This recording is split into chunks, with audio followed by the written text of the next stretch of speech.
ਸਤਨਾਮ ਸ੍ਰੀ ਵਾਹਿਗੁਰੂ ਜੀ।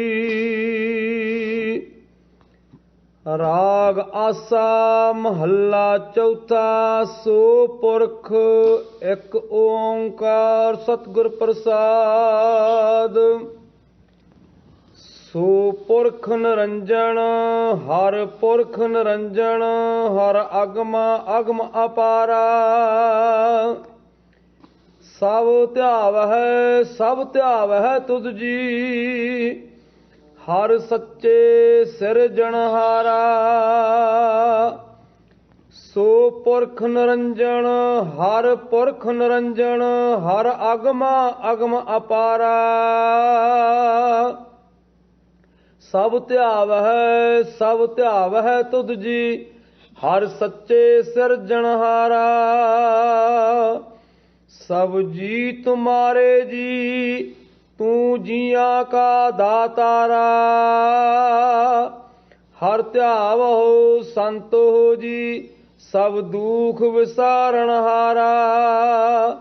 ਹਰ ਆਪੇ ਠਾਕੁਰ ਹਰ ਆਪੇ ਸੇਵਕ ਜੀ ਕਿਆ ਨਾਨਕ ਜੰਤ ਵਿਚਾਰਾ।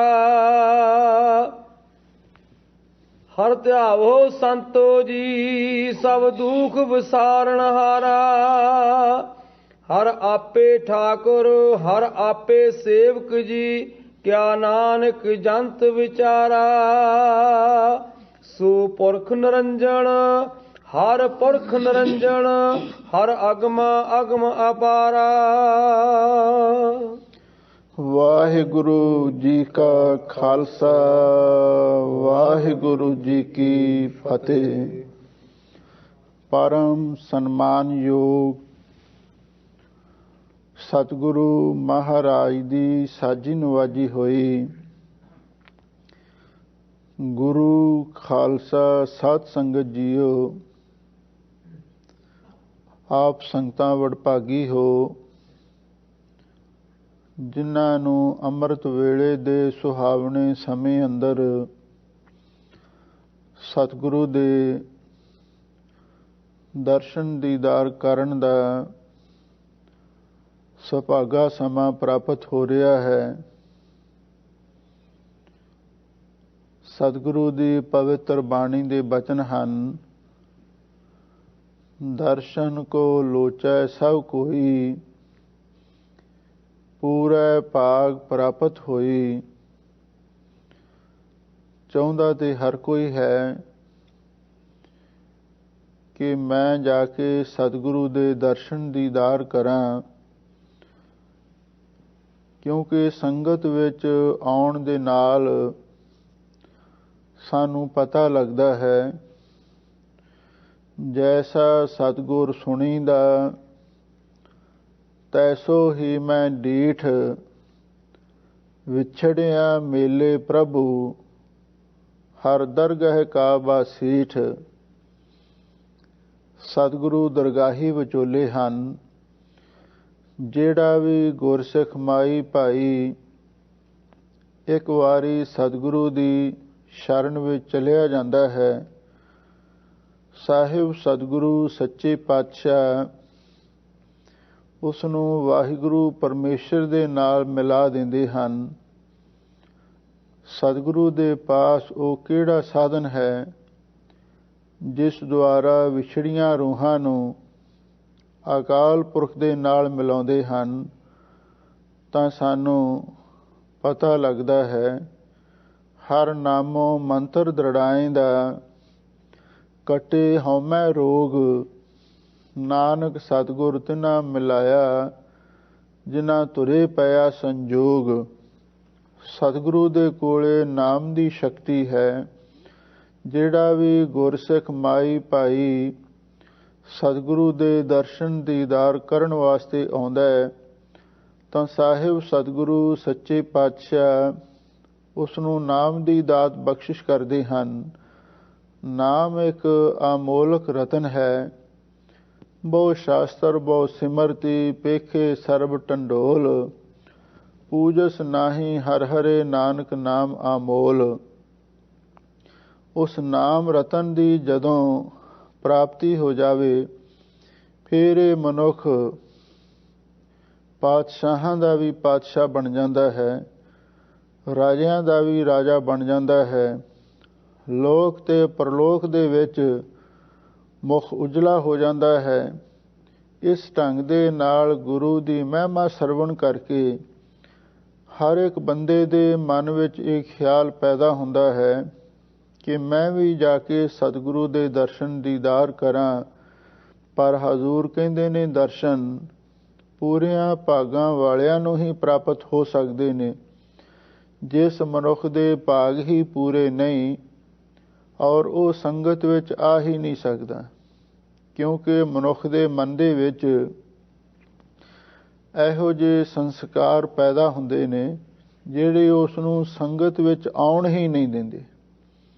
ਬਹਾਨਾ ਇਹ ਹੁੰਦਾ ਹੈ ਕਿ ਸਾਡੇ ਪਾਸ ਸਮਾਂ ਹੀ ਨਹੀਂ। ਪਰ ਸਾਹਿਬ ਸਤਿਗੁਰੂ ਸੱਚੇ ਪਾਤਸ਼ਾਹ ਨੇ ਬੜੇ ਸੋਹਣੇ ਤਰੀਕੇ ਦੇ ਨਾਲ ਬਾਦਲੀਲ ਸਮਝਾਇਆ ਹੈ। ਆਹਰ ਸਭ ਕਰਦਾ ਫਿਰੈ, ਆਹਰ ਇੱਕ ਨਾ ਹੋਏ, ਨਾਨਕ ਜਿਤ ਆਹਰ ਜਗ ਉਧਰੈ, ਵਿਰਲਾ ਪਾਏ ਕੋਏ।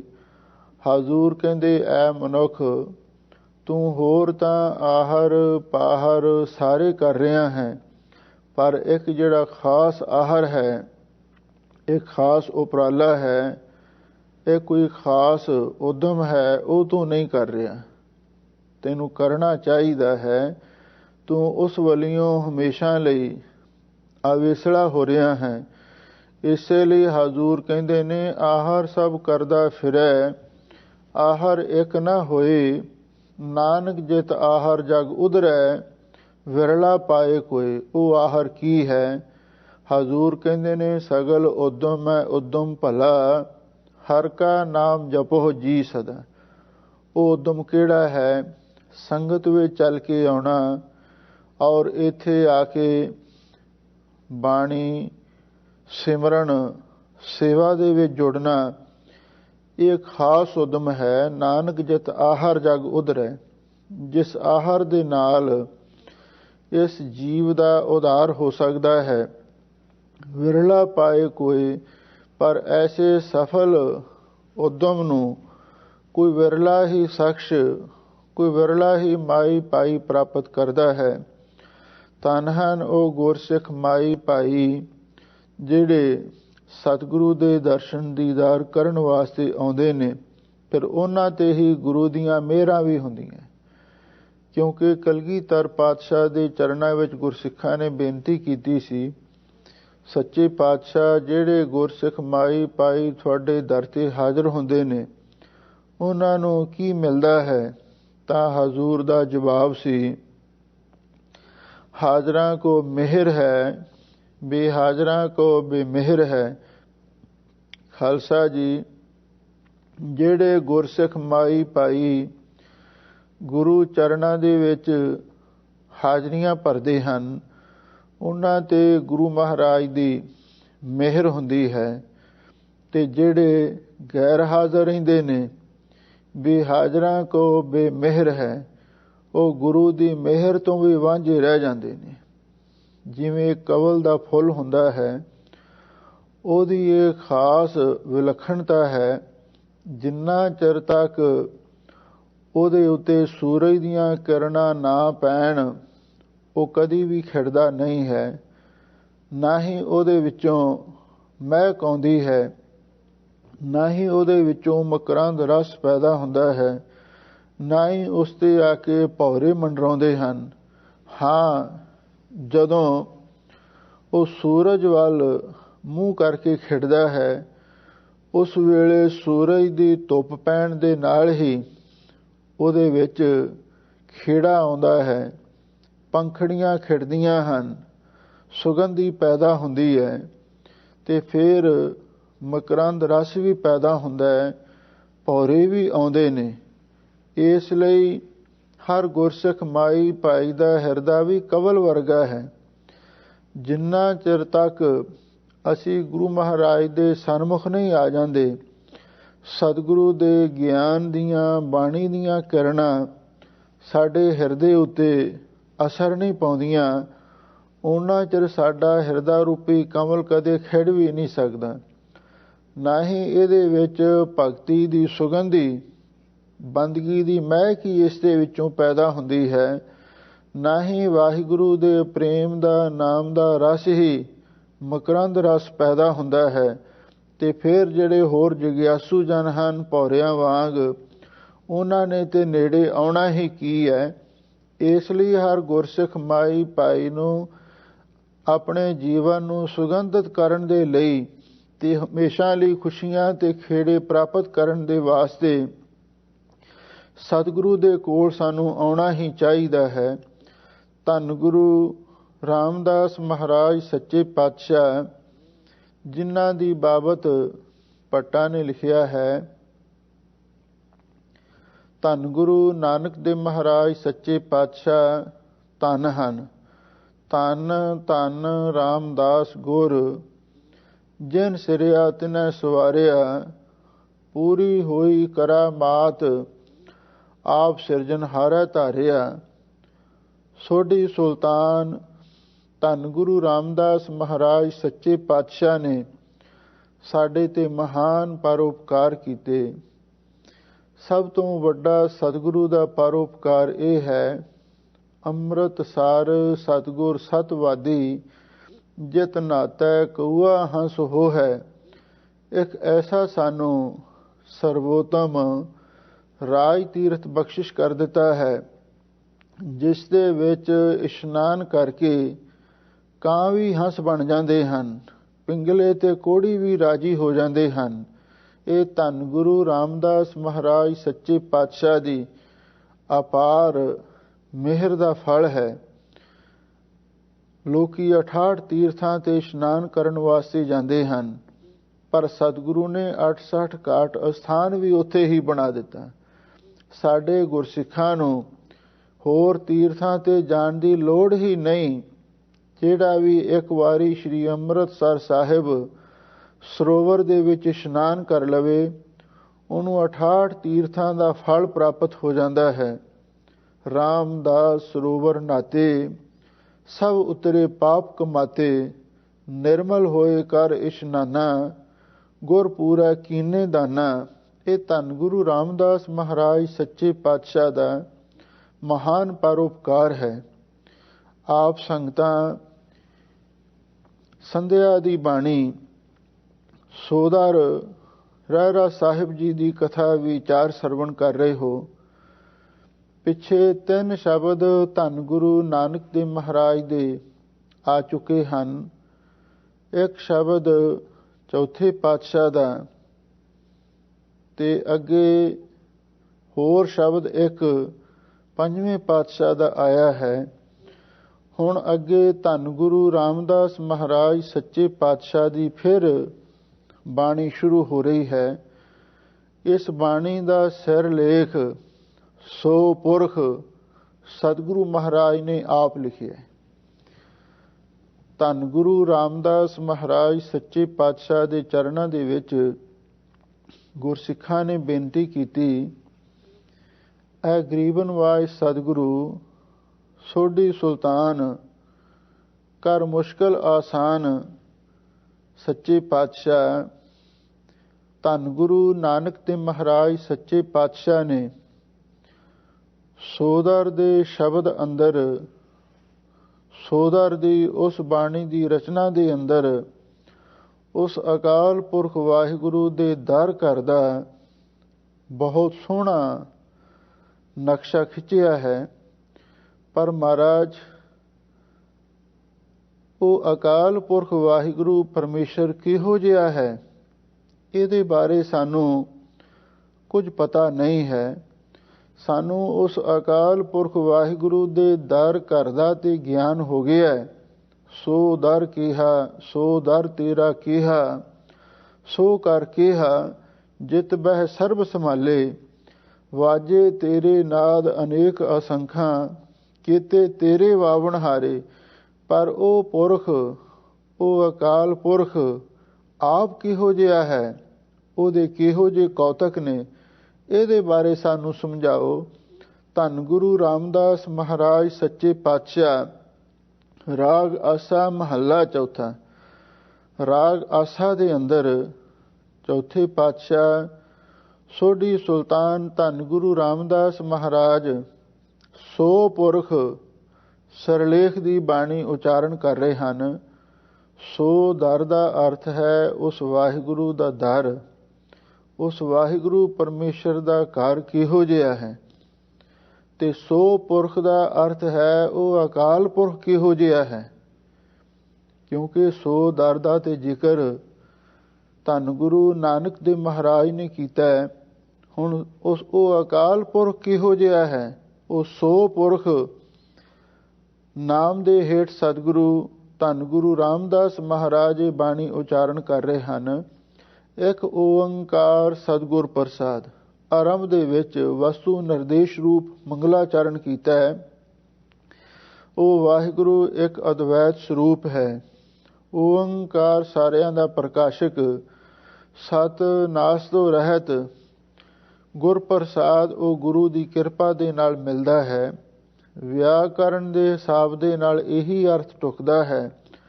ਕੁਝ ਪ੍ਰਾਚੀਨ ਮਹਾਂਪੁਰਖ ਇਹ ਵੀ ਅਰਥ ਕਰਦੇ ਹਨ, ਇੱਕ ਓੰਕਾਰ ਸਤਿਗੁਰ ਪ੍ਰਸਾਦ। ਇੱਕ ਓੰਕਾਰ ਸਰੂਪ ਜੋ ਵਾਹਿਗੁਰੂ ਪਰਮੇਸ਼ਰ ਹੈ, ਉਹ ਸਤ ਸਰੂਪ ਹੈ, ਗੁਰ ਚੈਤਨ ਸਰੂਪ ਹੈ ਤੇ ਪ੍ਰਸਾਦ ਆਨੰਦ ਸਰੂਪ ਹੈ। ਇਸ ਤਰ੍ਹਾਂ ਵੀ ਵਿਦਵਾਨਾਂ ਨੇ ਅਰਥ ਕੀਤਾ ਹੈ। ਧੰਨ ਗੁਰੂ ਰਾਮਦਾਸ ਮਹਾਰਾਜ ਸੱਚੇ ਪਾਤਸ਼ਾਹ ਹੁਣ ਅੱਗੇ ਉਸ ਅਕਾਲ ਪੁਰਖ ਵਾਹਿਗੁਰੂ ਪਰਮੇਸ਼ਰ ਦੇ ਸਨਮੁਖ ਇਹ ਪਵਿੱਤਰ ਸ਼ਬਦ ਉਚਾਰਨ ਕਰ ਰਹੇ ਹਨ। ਜਿਵੇਂ ਗੁਰੂ ਨਾਨਕ ਸਾਹਿਬ ਜੀ ਨੇ ਉਸ ਵਾਹਿਗੁਰੂ ਪਰਮੇਸ਼ਰ ਦੇ ਦਰ ਘਰ ਦਾ ਜ਼ਿਕਰ ਕੀਤਾ ਹੈ, ਉਸ ਵਾਹਿਗੁਰੂ ਦੇ ਸੱਚਖੰਡ ਦਰਬਾਰ ਦੇ ਵਿੱਚ ਜਾ ਕੇ ਉਹਦੀ ਸਿਫਤੋ ਸਾਲਾ ਕੀਤੀ ਹੈ। ਇੱਥੇ ਧੰਨ ਗੁਰੂ ਰਾਮਦਾਸ ਮਹਾਰਾਜ ਸੱਚੇ ਪਾਤਸ਼ਾਹ ਹੁਣ ਉਸ ਅਕਾਲ ਪੁਰਖ ਵਾਹਿਗੁਰੂ ਨੂੰ ਸੰਬੋਧਨ ਕਰਕੇ ਉਸ ਵਾਹਿਗੁਰੂ ਪਰਮੇਸ਼ਰ ਦੇ ਸਰੂਪ ਦੇ ਬਾਰੇ ਨਿਰਣਾ ਕਰ ਰਹੇ ਹਨ। ਲੋ ਆਪ ਸੰਗਤਾਂ ਪ੍ਰੇਮ ਦੇ ਨਾਲ ਇਸ ਬਾਣੀ ਦੀ ਵਿਚਾਰ ਸੁਣੋ ਤੇ ਇੱਕ ਵਾਰੀ ਪਿਆਰ ਦੇ ਨਾਲ ਆਖੋ, ਸਤਨਾਮ ਸ੍ਰੀ ਵਾਹਿਗੁਰੂ ਸਾਹਿਬ ਜੀਓ। ਸਤਨਾਮ ਸ੍ਰੀ ਵਾਹਿਗੁਰੂ ਜੀ। ਸੋ ਪੁਰਖ ਨਿਰੰਜਨ ਹਰ ਪੁਰਖ ਨਿਰੰਜਨ, ਹਰ ਅਗਮਾ ਅਗਮ ਅਪਾਰਾ। ਸੋਢੀ ਸੁਲਤਾਨ ਧੰਨ ਗੁਰੂ ਰਾਮਦਾਸ ਮਹਾਰਾਜ ਸੱਚੇ ਪਾਤਸ਼ਾਹ ਚੌਥੇ ਨਾਨਕ ਫਰਮਾਉਂਦੇ ਹਨ, ਸੋ ਪੁਰਖ ਨਿਰੰਜਨ। ਗੁਰਮੁਖੋ, ਉਹ ਅਕਾਲ ਪੁਰਖ ਵਾਹਿਗੁਰੂ ਪਰਮੇਸ਼ਰ, ਸੋ ਦਾ ਅਰਥ ਹੈ ਉਹ, ਇਹ ਪੜਨਾਵੀ ਸ਼ਬਦ ਹੈ। ਸੋ ਪੁਰਖ ਨਿਰੰਜਨ, ਉਹ ਅਕਾਲ ਪੁਰਖ ਵਾਹਿਗੁਰੂ। ਪੁਰਖ ਦਾ ਅਰਥ ਹੈ ਪੁਰੀਆਂ ਪੁਰੀਆਂ ਵਿੱਚ ਖੈ ਆਕਾਸ਼ ਵਾਂਗੂ ਵਿਆਪਕ ਹੈ, ਅਥਵਾ ਪੁਰਖ ਦਾ ਅਰਥ ਹੈ ਉਹ ਪੁਰਸ਼ਾਰਥ ਵਾਲਾ ਹੈ। ਨਿਰੰਜਨ ਸ਼ੁੱਧ ਸਰੂਪ ਹੈ। ਅੰਜਨ ਕਹਿੰਦੇ ਨੇ ਸੁਰਮੇ ਨੂੰ, ਸੁਰਮੇ ਦਾ ਰੰਗ ਕਾਲਾ ਹੁੰਦਾ ਹੈ। ਉਸ ਤੋਂ ਭਾਵ ਲੈਣਾ ਮਾਇਆ ਜਾਂ ਅਗਿਆਨ ਦਾ। ਜਿਹੜਾ ਮਾਇਆ ਦੇ ਪ੍ਰਭਾਵ ਤੋਂ ਰਹਿਤ ਹੋਵੇ ਉਸ ਨੂੰ ਕਹਿੰਦੇ ਆ ਨਿਰੰਜਨ। ਮਤਲਬ ਹੋ ਗਿਆ ਸ਼ੁੱਧ ਸਰੂਪ। ਉਹ ਵਾਹਿਗੁਰੂ ਪਰਮੇਸ਼ਰ ਜਿੱਥੇ ਪੁਰਖ ਵਿਆਪਕ ਹੈ, ਉੱਥੇ ਨਿਰੰਜਨ ਸ਼ੁੱਧ ਸਰੂਪ ਵੀ ਹੈ ਤੇ ਹਰ ਸਾਰੇ ਪਾਪਾਂ ਨੂੰ ਉਹ ਨਾਸ਼ ਕਰਨ ਵਾਲਾ ਹੈ ਤੇ ਸਭ ਨੂੰ ਹਰੇ ਭਰੇ ਕਰਨ ਵਾਲਾ ਹੈ। ਪੁਰਖ ਨਿਰੰਜਨ। ਤੇ ਫਿਰ ਉਹ ਅਕਾਲ ਪੁਰਖ ਵਾਹਿਗੁਰੂ ਪਰਮੇਸ਼ਰ ਪੂਰਨ ਵਿਆਪਕ ਤੇ ਪੁਰਸ਼ਾਰਥ ਦਾ ਮਾਲਕ ਹੈ। ਤੇ ਨਿਰੰਜਨ ਦਾ ਅਰਥ ਫਿਰ ਦੁਬਾਰਾ ਉਹ ਸ਼ਬਦ ਵਰਤੇ ਨੇ ਇੱਕ ਕਾਵ ਰਚਨਾ ਦੇ ਵਿੱਚ। ਵੰਨਗੀ ਨੂੰ, ਸ਼ੈਲੀ ਨੂੰ ਸੁੰਦਰ ਬਣਾਉਣ ਦੇ ਲਈ ਕਵੀ ਦੁਬਾਰਾ ਸ਼ਬਦ ਵਰਤਦੇ ਹਨ ਤੇ ਅਰਥ ਉਹਨਾਂ ਦਾ ਤਕਰੀਬਨ ਉਹੀ ਹੁੰਦਾ ਹੈ। ਹਾਜ਼ੂਰ ਕਹਿੰਦੇ ਨੇ, ਸੋ ਪੁਰਖ ਨਿਰੰਜਨ, ਹਰ ਪੁਰਖ ਨਿਰੰਜਨ। ਉਹ ਅਕਾਲ ਪੁਰਖ ਵਾਹਿਗੁਰੂ ਪਹਿਲਾਂ ਵੀ ਸ਼ੁੱਧ ਸਰੂਪ ਸੀ ਤੇ ਹੁਣ ਵੀ ਉਹ ਅਕਾਲ ਪੁਰਖ ਵਾਹਿਗੁਰੂ ਸ਼ੁੱਧ ਸਰੂਪ ਹੈ ਤੇ ਅੱਗੇ ਲਈ ਵੀ ਉਹ ਅਕਾਲ ਪੁਰਖ ਵਾਹਿਗੁਰੂ ਸਰਵ ਵਿਆਪਕ ਤੇ ਸ਼ੁੱਧ ਸਰੂਪ ਹੋਵੇਗਾ। ਹਰ ਅਗਮ ਅਗਮ ਅਪਾਰਾ, ਤੇ ਫਿਰ ਉਹ ਅਕਾਲ ਪੁਰਖ ਵਾਹਿਗੁਰੂ ਸਾਡੇ ਮਨ ਦੀ ਗਮਤਾ ਤੋਂ ਵੀ ਪਰੇ ਤੇ ਸਾਡੇ ਬੁੱਧੀ ਦੀ ਸਮਝ ਤੋਂ ਵੀ ਅਗਮ ਦੂਰ ਹੈ ਤੇ ਅਪਾਰਾ, ਉਹ ਪ੍ਰਕਿਰਤੀ ਦੇ ਪਾਰਾਵਾਰ ਤੋਂ ਵੀ ਰਹਿਤ ਹੈ। ਕਿਉਂਕਿ ਆ ਜਿਹੜੀ ਪ੍ਰਕਿਰਤੀ ਹੈ, ਜਿਵੇਂ ਸਾਇੰਸਦਾਨ ਪ੍ਰਕਿਰਤੀ ਦੀ ਖੋਜ ਕਰ ਰਹੇ ਨੇ, ਇਹਦੇ ਬਾਰੇ ਬਹੁਤ ਕੁਝ ਉਹਨਾਂ ਨੇ ਜਾਣਨ ਦੀ ਕੋਸ਼ਿਸ਼ ਕੀਤੀ ਹੈ ਤੇ ਕਰੀ ਜਾ ਰਹੇ ਨੇ। ਠੀਕ ਹੈ, ਸਾਇੰਸਦਾਨ ਲੋਕ ਪ੍ਰਕਿਰਤੀ ਦੀ ਖੋਜ ਕਰ ਰਹੇ ਨੇ, ਕਈ ਅਨੋਖੇ ਚਮਤਕਾਰ ਲੋਕਾਂ ਨੂੰ ਦਰਸਾ ਰਹੇ ਹਨ, ਪਰ ਉਹ ਵਾਹਿਗੁਰੂ ਪ੍ਰਕਿਰਤਕ ਸਾਧਨਾ ਤੋਂ ਵੀ ਪਰੇ ਹੈ। ਪ੍ਰਕਿਰਤੀ ਦੀ ਖੋਜ ਕਰਨ ਤੋਂ ਬਾਅਦ ਵੀ ਉਸ ਕੁਦਰਤ ਦੇ ਮਾਲਕ ਦਾ ਫਿਰ ਵੀ ਨਹੀਂ ਪਤਾ ਲੱਗ ਸਕਦਾ। ਇਸੇ ਲਈ ਹਜ਼ੂਰ ਕਹਿੰਦੇ ਨੇ, ਜਿੱਥੇ ਵਾਹਿਗੁਰੂ ਸਾਡੇ ਮਨ ਦੀ ਗਮਤਾ ਤੋਂ ਪਰੇ ਹੈ, ਉੱਥੇ ਸ਼ਾਸਤਰੀ ਗਿਆਨ ਦੀ ਸੋਝੀ ਤੋਂ ਵੀ ਪਰੇ ਹੈ। ਕੇਵਲ ਗ੍ਰੰਥ ਪੜ੍ਹ ਕੇ ਹੀ ਉਸ ਵਾਹਿਗੁਰੂ ਪਰਮੇਸ਼ਰ ਦੇ ਬਾਰੇ ਪਤਾ ਨਹੀਂ ਲੱਗ ਜਾਂਦਾ। ਹਾਂ, ਕੁਝ ਨਾ ਕੋਈ ਟੋਹ ਤੇ ਲੱਗਦੀ ਹੈ, ਪਰ ਉਸ ਦਾ ਗਿਆਨ ਨਹੀਂ ਸਾਨੂੰ ਪ੍ਰਾਪਤ ਹੋ ਸਕਦਾ, ਕਿਉਂਕਿ ਸਤਿਗੁਰੂ ਦੇ ਬਚਨ ਹੈ, ਪੜ੍ਹਿਆ ਨਾਹੀਂ ਭੇਦ ਬੁਝਿਆ ਭਾਵਨਾ। ਕੇਵਲ ਗ੍ਰੰਥਾਂ ਨੂੰ ਪੜ੍ਹ ਕੇ ਸਾਨੂੰ ਵਾਹਿਗੁਰੂ ਪਰਮੇਸ਼ਰ ਦੇ ਦਰਸ਼ਨ ਨਹੀਂ ਹੋ ਸਕਦੇ, ਕਿਉਂਕਿ ਉਹ ਮਨ ਦੀ ਗਮਤਾ ਤੋਂ ਵੀ ਪਰੇ ਹੈ, ਸ਼ਾਸਤਰੀ ਗਿਆਨ ਤੋਂ ਵੀ ਅਗਮ ਹੈ ਤੇ ਅਪਾਰਾ, ਪ੍ਰਕਿਰਤੀ ਦੇ ਪਾਰਾਵਾਰ ਤੋਂ ਵੀ ਰਹਿਤ ਹੈ। ਸਭ ਧਿਆਵ ਹੈ ਤੁਧ ਜੀ, ਹਰ ਸੱਚੇ ਸਿਰਜਣਹਾਰਾ। ਹੁਣ ਸਾਹਿਬ ਸਤਿਗੁਰੂ ਸੱਚੇ ਪਾਤਸ਼ਾਹ ਉਸ ਵਾਹਿਗੁਰੂ ਦੇ ਸਨਮੁਖ ਹਰ ਸੱਚੇ ਸਿਰਜਣਹਾਰਾ ਸ਼ਬਦ ਦੁਆਰਾ ਸੰਬੋਧਨ ਕਰਦੇ ਹਨ ਕਿ ਇਹ ਸੱਚੇ ਵਾਹਿਗੁਰੂ, ਆਦ ਸੱਚ ਜੁਗਾਦ ਸੱਚ ਹੈ ਪੀ ਸੱਚ, ਨਾਨਕ ਹੋਸੀ ਪੀ ਸੱਚ। ਤੂੰ ਸਿਰਜਣਹਾਰ ਵੀ ਹੈ, ਤੂੰ ਕਰਤਾ ਪੁਰਖ ਵੀ ਹੈ, ਤੂੰ ਕਰਤਾਰ ਵੀ ਹੈ। ਸਭ ਤੇ ਆਵਹਿ ਤੁਧ ਜੀ। ਹੇ ਵਾਹਿਗੁਰੂ ਜੀ, ਸਾਰੇ ਹੀ ਜੀਵ ਜੰਤ ਤੈਨੂੰ ਧਿਆਉਂਦੇ ਨੇ।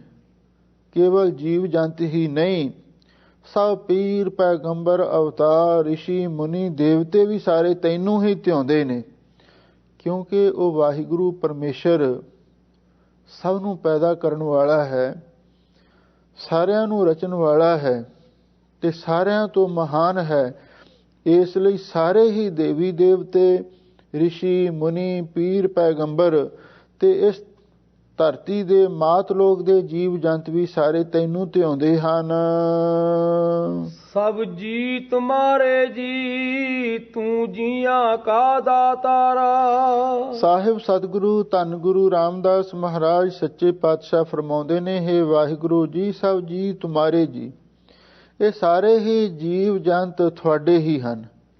ਤੂੰ ਜੀਆਂ ਕਾ ਦਾਤਾਰਾ, ਤੂੰ ਜਿੱਥੇ ਸਾਰੇ ਜੀਵਾਂ ਨੂੰ ਪੈਦਾ ਕਰਨ ਵਾਲਾ ਕਰਤਾਰ ਹੈ, ਸਿਰਜਣਹਾਰ ਹੈ, ਉੱਥੇ ਸਾਰੇ ਜੀਵਾਂ ਨੂੰ ਰਿਜ਼ਕ ਦੇਣ ਵਾਲਾ ਵੀ ਤੂੰ ਹੈ। ਕਿਉਂਕਿ ਗੁਰੂ ਨਾਨਕ ਸਾਹਿਬ ਜੀ ਨੇ ਜਪਜੀ ਸਾਹਿਬ ਬਾਣੀ ਵਿੱਚ ਪਿੱਛੇ ਆਖਿਆ ਸੀ, ਗੁਰਾ ਇੱਕ ਦੇਹ ਬੁਝਾਈ, ਸਭਨਾ ਜੀਆਂ ਕਾ ਇੱਕ ਦਾਤਾ, ਸੋ ਮੈਂ ਵਿਸਰ ਨਾ ਜਾਈ। ਸਾਰੇ ਜੀਵਾਂ ਦਾ ਦਾਤਾ ਇੱਕੋ ਹੀ ਅਕਾਲ ਪੁਰਖ ਹੈ।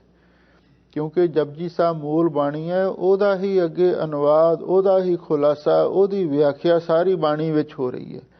ਹਜ਼ੂਰ ਕਹਿੰਦੇ, ਹੈ ਵਾਹਿਗੁਰੂ ਜੀ, ਸਾਰੇ ਜੀਵ ਤੇਰੇ ਹੀ ਪੈਦਾ ਕੀਤੇ ਹੋਏ ਨੇ, ਤੂੰ ਜੀਆਂ ਕਾ ਦਾਤਾਰਾ, ਫਿਰ ਸਾਰੇ ਜੀਵਾਂ ਨੂੰ ਰਿਜ਼ਕ ਦੇਣ ਵਾਲਾ ਵੀ ਤੂੰ ਹੀ ਹੈ।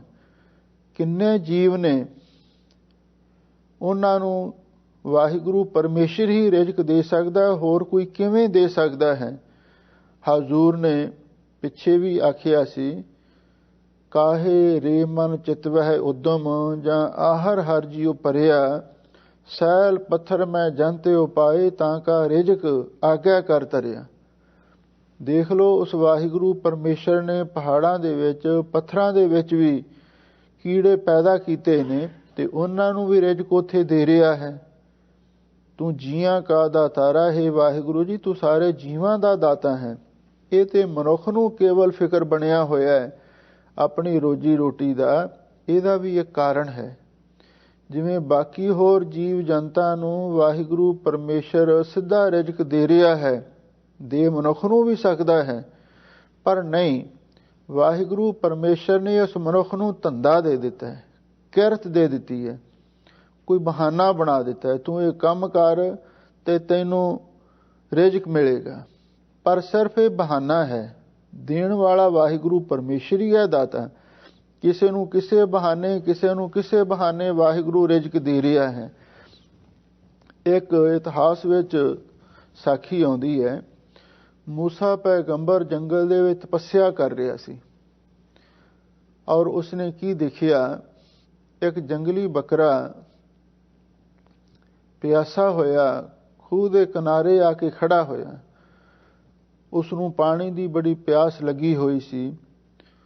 ਹੁਣ ਉਹਦੇ ਕੋਲੇ ਕੋਈ ਸਾਧਨ ਨਹੀਂ ਸੀ ਕਿ ਉਹ ਖੂਹ ਦੇ ਵਿੱਚੋਂ ਪਾਣੀ ਪੀ ਸਕੇ। ਉਸਨੇ ਅਕਾਲ ਪੁਰਖ ਦੇ ਚਰਨਾਂ ਦੇ ਵਿੱਚ ਅਰਦਾਸ ਕੀਤੀ, ਹੇ ਖੁਦਾ, ਹੇ ਅੱਲਾਹ ਤਾਲਾ, ਹੇ ਅਕਾਲ ਪੁਰਖ ਵਾਹਿਗੁਰੂ, ਮੈਂ ਪਿਆਸਾ ਮਰ ਰਿਹਾ ਹਾਂ, ਮੈਨੂੰ ਪਾਣੀ ਚਾਹੀਦਾ, ਮੈਨੂੰ ਪਾਣੀ ਦੇ। ਉਸਨੇ ਜਦੋਂ ਅਰਦਾਸ ਕੀਤੀ, ਕਹਿੰਦੇ ਖੂਹ ਦਾ ਪਾਣੀ ਉੱਪਰ ਨੂੰ ਉਛਲਿਆ ਤੇ ਉਸ ਬੱਕਰੇ ਨੇ ਪਾਣੀ ਪੀਤਾ। ਇਸ ਕੌਤਕ ਨੂੰ ਦੇਖ ਕੇ ਮੂਸਾ ਪੈਗੰਬਰ ਵੀ ਉਸੇ ਖੂਹ ਦੇ ਨੇੜੇ ਚਲਿਆ ਗਿਆ।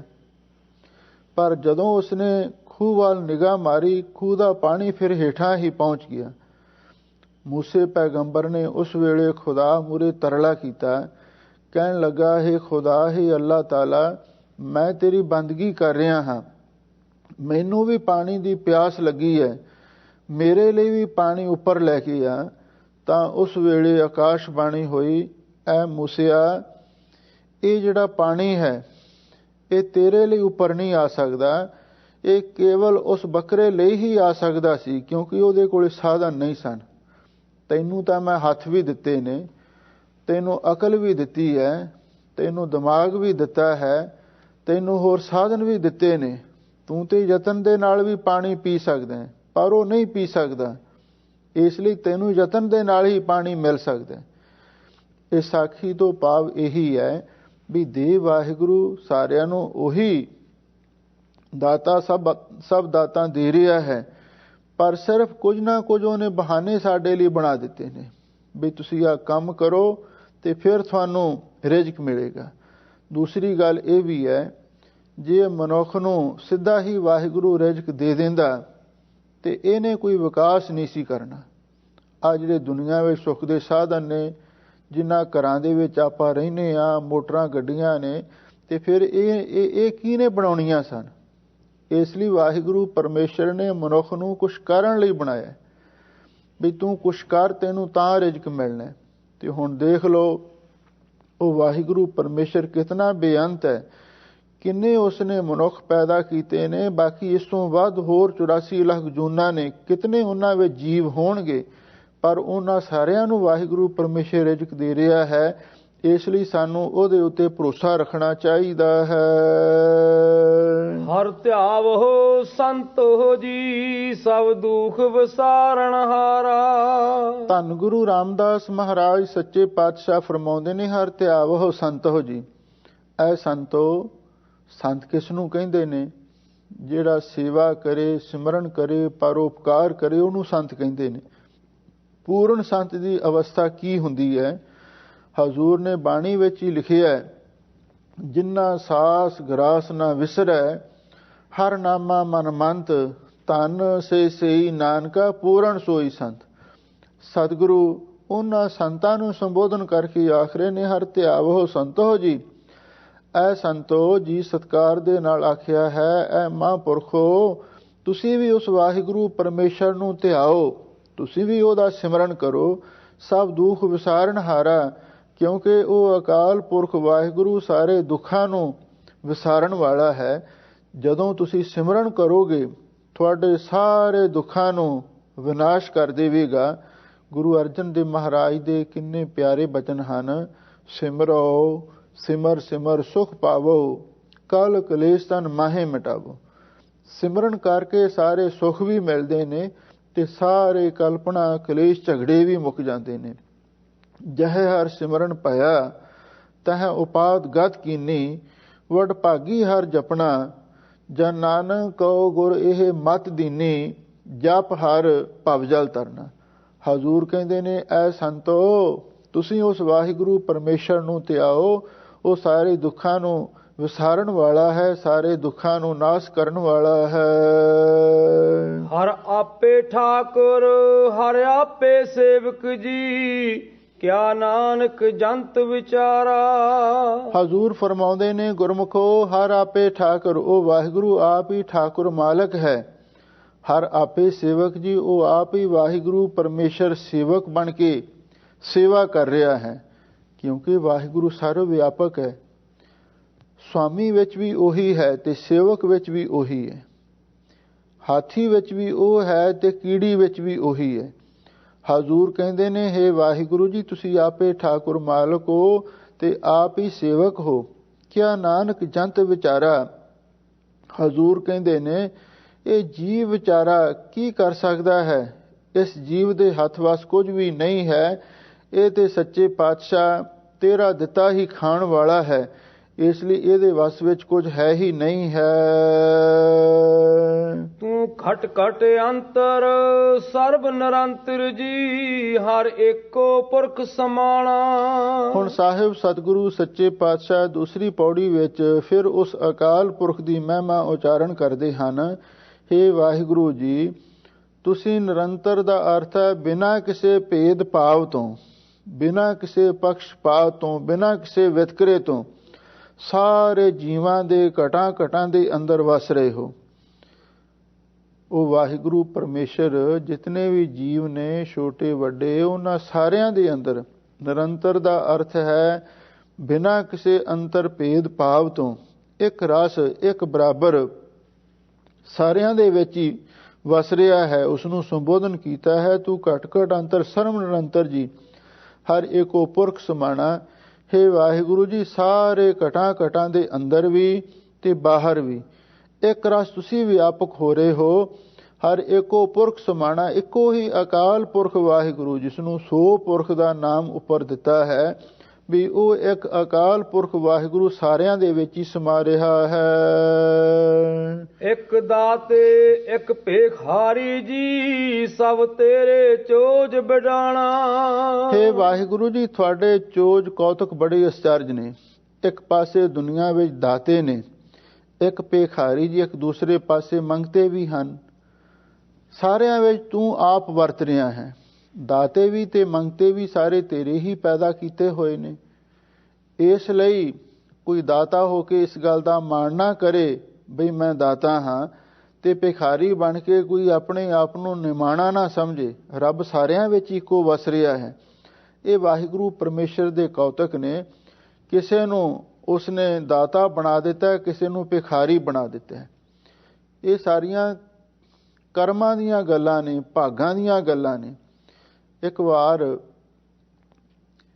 ਸੁਥਰੇ ਸ਼ਾਹ ਨੂੰ ਸਤਿਗੁਰੂ ਮਹਾਰਾਜ ਸੱਚੇ ਪਾਤਸ਼ਾਹ ਨੇ ਦੇਗ ਵਰਤਾਉਣ ਵਾਸਤੇ ਲਾ ਦਿੱਤਾ।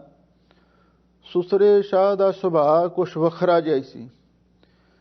ਜਦੋਂ ਉਸ ਨੂੰ ਦੇਗ ਵਰਤਾਉਣ ਲਾਇਆ ਤਾਂ ਕਿਸੇ ਨੂੰ ਦੇਗ ਥੋੜੀ ਦੇਵੇ, ਕਿਸੇ ਨੂੰ ਬਹੁਤੀ ਦੇਣ ਲੱਗ ਪਿਆ।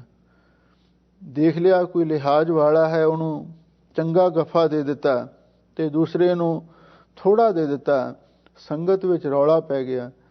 ਕਲਗੀਧਰ ਪਾਤਸ਼ਾਹ ਦੇ ਕੋਲ ਗੱਲ ਪਹੁੰਚ ਗਈ, ਸੱਚੇ ਪਾਤਸ਼ਾਹ ਸੁਥਰਾ ਵਿਤਕਰਾ ਕਰ ਰਿਹਾ ਹੈ।